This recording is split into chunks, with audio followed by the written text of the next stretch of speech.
اعوذ باللہ من الشیطان الرجیم بسم اللہ الرحمن الرحیم شہد اللہ انہ لا الہ الا هو والملائکۃ واولو العلم قائما بالقسط۔ اللہ خود گواہ ہے کہ اس کے سوا کوئی معبود نہیں، سب سے بڑی گواہی تو اللہ کی ہے۔ والملائکۃ، اور سارے فرشتے گواہ ہیں، واولو العلم، اور اولو العلم بھی اس پر گواہ ہیں۔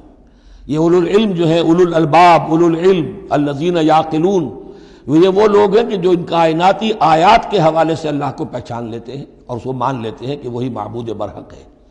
جو ہم نے 20ویں رکوع کی پہلی آیت پڑھی تھی سورہ بقرہ کی، ان فی خلق السماوات والارض واختلاف اللیل والنہار والفلک التی تجری فی البحر بما ینفع الناس، اور یہ تمام بہت سے فینومینا آف دی نیچر بیان کر کے لآیات لقوم یعقلون، تو جو یعقلون ہیں، جو اولو الالباب ہیں، اولو العلم ہیں، وہ بھی گواہ ہیں کہ اللہ کے سوا کوئی معبود نہیں۔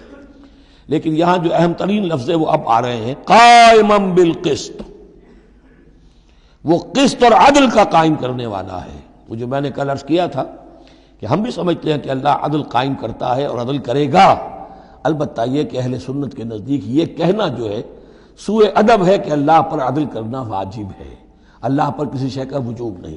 لیکن اللہ کو عدل پسند ہے، اللہ کو واللہ یحب المقسطین، اللہ خود بھی عدل فرمائے گا۔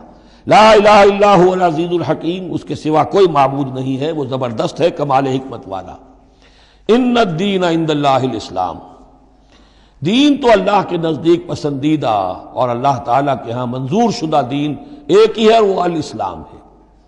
یہ صورت اس اعتبار سے، اور یہ بھی سورہ بقرہ اور سورہ آل عمران کے حوالے سے آپ سمجھ لیجئے، سورہ بقرہ میں ایمان پر زیادہ زور ہے۔ آمن الرسول بما انزل الیہ من ربہ، ایمانیات، شروع میں بھی ایمانیات، درمیان میں آیا بر میں ایمانیات۔ اس سورہ مبارکہ میں اسلام پر زیادہ زور ہے۔ اب ان دونوں میں بھی ایک نسبت ہے خاص جس کو بھی تفصیل میں جانے کا موقع نہیں ہے۔ ان الدین عند اللہ الاسلام، آگے چل کر آیت آئے گی وَمَن يَبْتَغِ غَيْرَ الْإِسْلَامِ دِينًا فَلَن يُقْبَلَ مِنْهُ، اگر کوئی شخص اسلام کے سوا کسی دین کو قبول کرے گا وہ اس کی جانب اللہ کے ہاں منظور نہیں ہوگا۔ وَمَا اخْتَلَفَ الَّذِينَ أُوتُوا الْكِتَابَ إِلَّا مِن بَعْدِ مَا جَاءَهُمُ الْعِلْمُ بَغْيًا بَيْنَهُمْ، یہ اسلام ہمیشہ سے چلا آ رہا ہے، حضرت آدم سے اسلام چلا آ رہا ہے۔ یہ وہی آیات جو تھی، آیت الاختلاف، اس کا گویا کہ خلاصہ آ گیا۔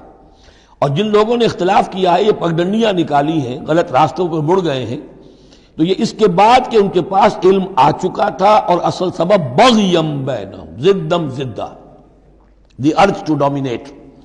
ومن یکفر بآیات اللہ، اور جو کوئی اللہ کی آیات کا انکار کرتا ہے، فإن اللہ سریع الحساب، تو اللہ تعالیٰ کو حساب لیتے دیر نہیں لگے گی، وہ بڑی تیزی کے ساتھ حساب لے لے گا۔